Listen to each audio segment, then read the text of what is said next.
Hello, beloved souls. Welcome to a commentary channel. And my name is Jem. You should know me by now. I have a lot of roles in society, including a psychic medium and an author of over 25 books available from Amazon. Now, I got really rattled today. I've already admitted that in another video I'm uploading, and it was from an atheist point of view. As you know, I don't believe in God or gods, and I agree. Belief is not evidence. Anyway, let's get on with the video. And the title is the Brain Our Soul? The Materialist Argument versus Spiritual Reality. Disclaimer, warning, this is a sensitive discussion about death, consciousness, and the soul. Please watch with an open mind and take care of yourself if this topic is emotionally heavy, as it was for me. So, I'm going to do an introduction. Materialists, atheists, skeptics, neuroscientists often say the brain is all there is. When the brain stops, we stop. That's it. No soul, no afterlife, just oblivion. Their strongest argument comes from brain injury and disease. If you damage the brain, personality changes, memory can vanish, morality itself can shift.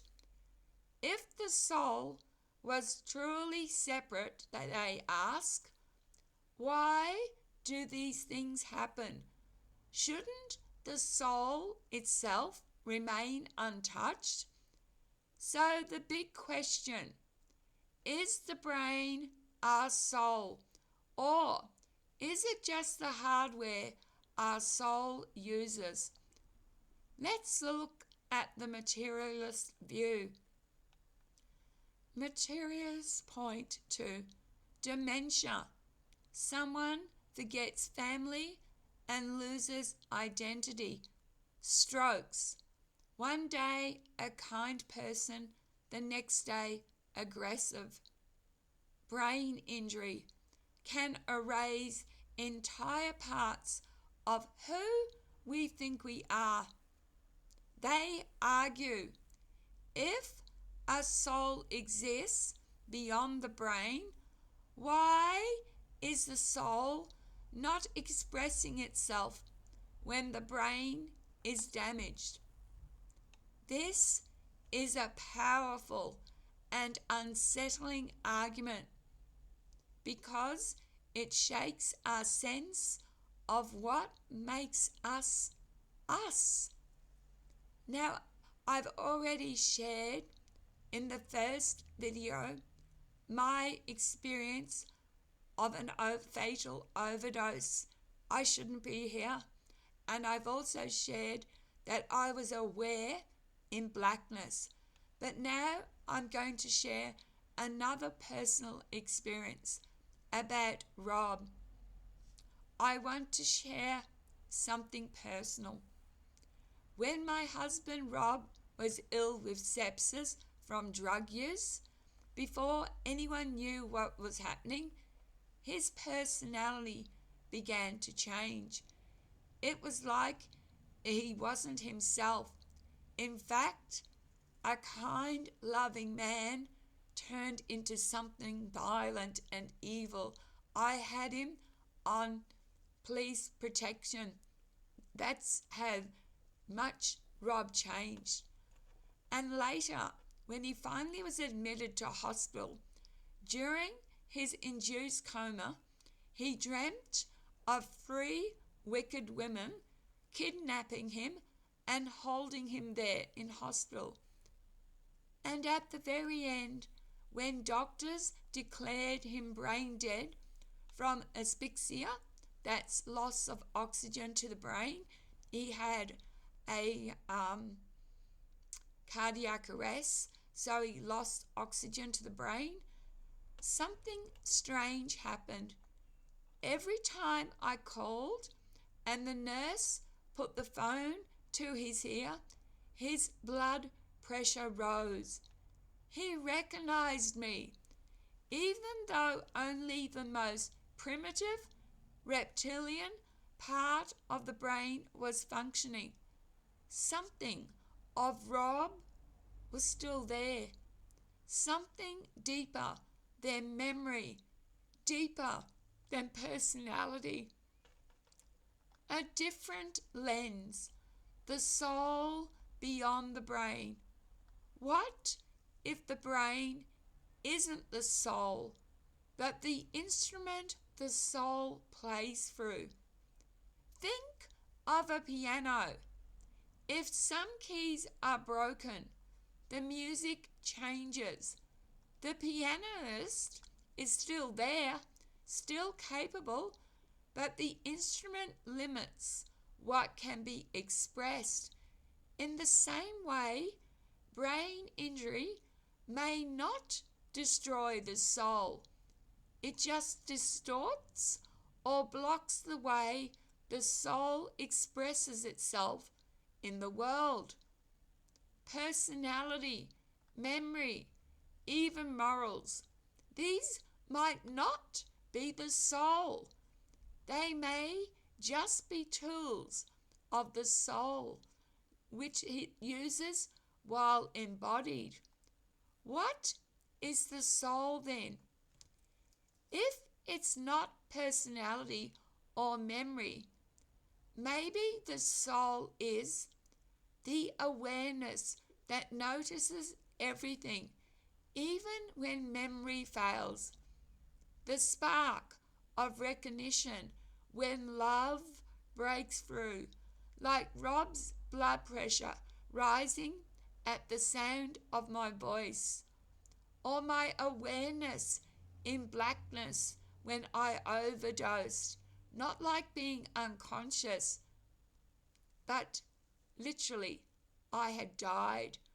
Or the presence we feel in dreams, in moments of near death, or when we sense loved ones around us after they have passed.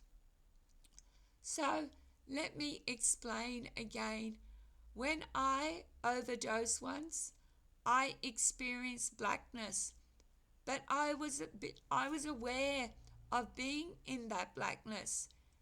If it was just my brain shutting down, how could I be aware of the absence itself? Awareness seems to transcend the brain. Closing thoughts. Materialists argue the brain is the soul, but maybe they're mistaking the piano for the pianist. Our memories, our personalities, our quirks, those may fade, but the soul, the deeper awareness, may be something beyond all of that, something that continues even when the brain stops working.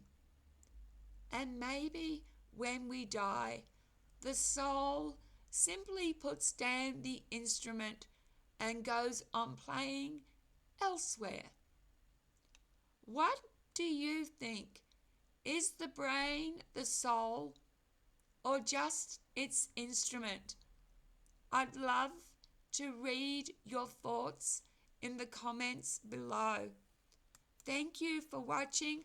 I found this hard. It rattled me.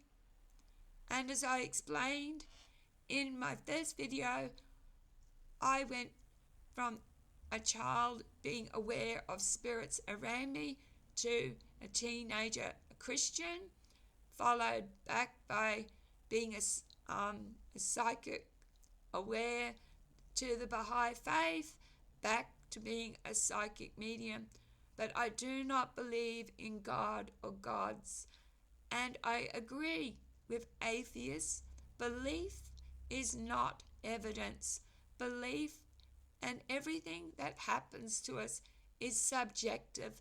And maybe that's why science cannot answer the question, because it is subjective.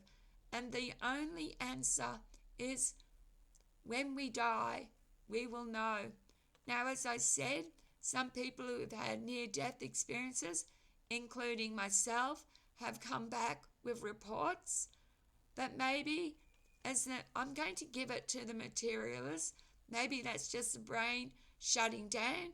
If true, if it's just the brain shutting down, how come that some people were aware of everything accurately happening as they were pronounced dead? If we can get over that hurdle, I will drop my belief in the afterlife. If science can explain that, I'm there. Thank you for watching. Please be kind to each other and to yourselves. And if this has caused an issue, please reach out for support. Reaching out for support is not weak, it is a strength. Take care. Love, light, and blessings. Bye.